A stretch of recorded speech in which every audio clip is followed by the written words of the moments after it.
For about a year now, I've been using the HP Envy x360 as my daily driver.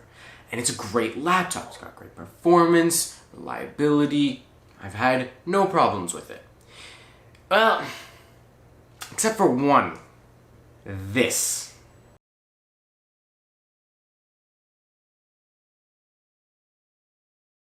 So, this here is my hard drive. It's a 1TB hard drive, 7200 RPM, pretty standard stuff, slim form factor, nothing really special about it.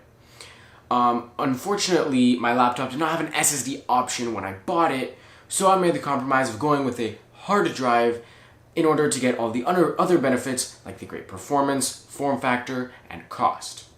Because I knew that later down the line, I would be able to easily upgrade this to an SSD.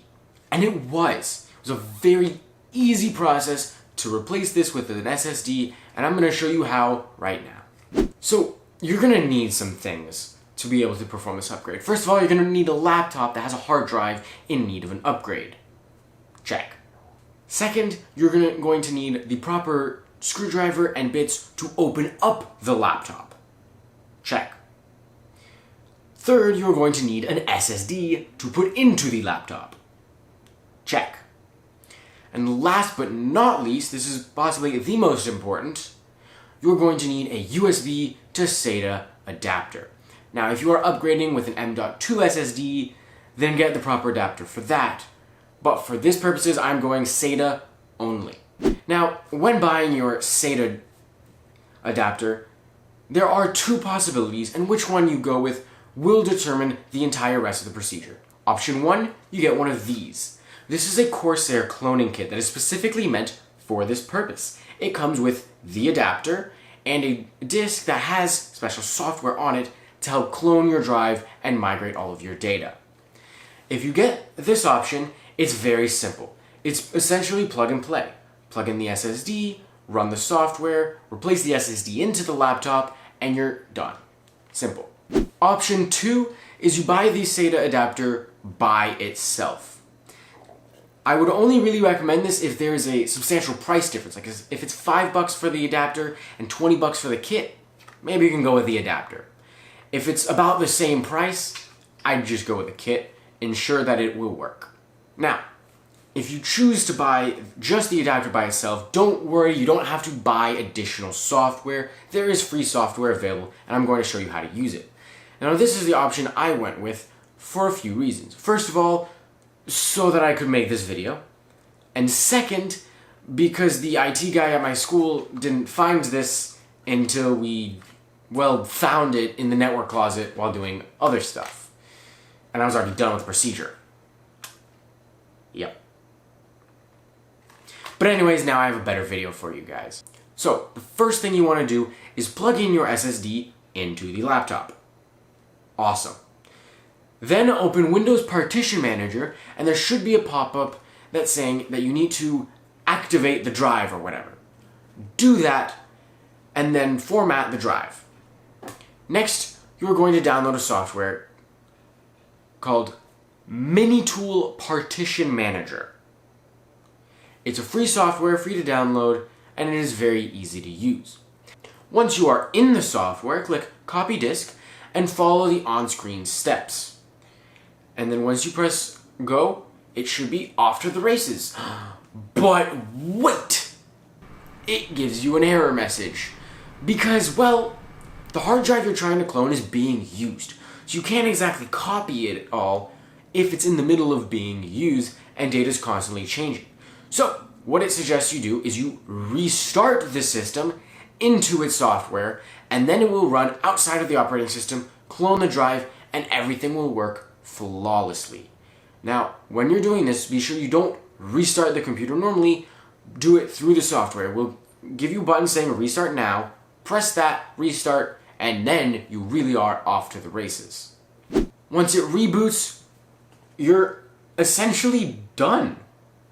Now, it will differ from case to case, but in my case, I couldn't boot from the adapter, so I had to physically put the SSD into the computer and test it to see if it would boot, and it did.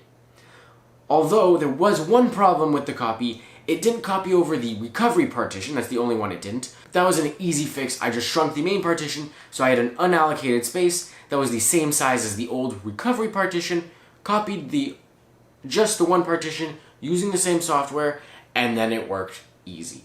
Now, if you are able to boot from the adapter, definitely do that and check that that the transfer was a success. If you're not, well, cross your fingers like I did. Next, it's time to open up the laptop. Now, this next step will differ from laptop to laptop, so if you have the HP Envy x360, continue watching. Otherwise, look up the manual from your manufacturer. So, in my case, there were 6 screws that had to be taken out, and then 2 of the rubber feet had to come off, and there were different screws there. It was hex screws for most. It was a weird tiny star screw for the 6, and then the next 2 were Phillips. Those ones do not come completely out, they stay hanging in the bottom of the casing. Then use some sort of pry tool to, from the front of the computer, pry off the bottom, and then the whole thing flaps open and comes off.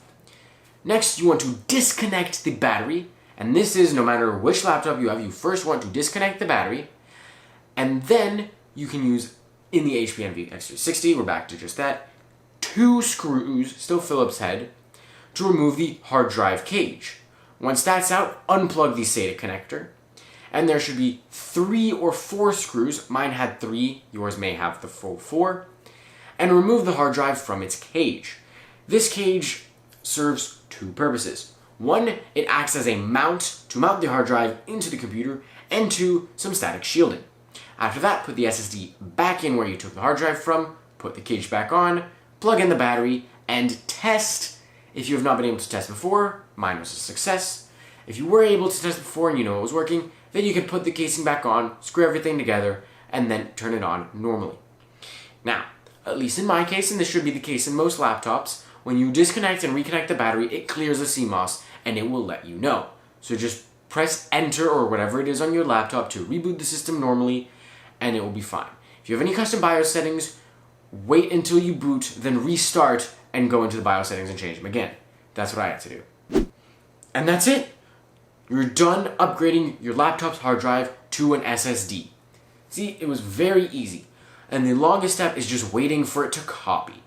Well, I hope you guys enjoyed this video and found it informative. Leave a like if you did, and don't forget to subscribe if you want to see more videos like this one. I have a really cool one coming soon where I upgrade to a 10 gigabit network. It's going to be awesome. Stay subscribed for that.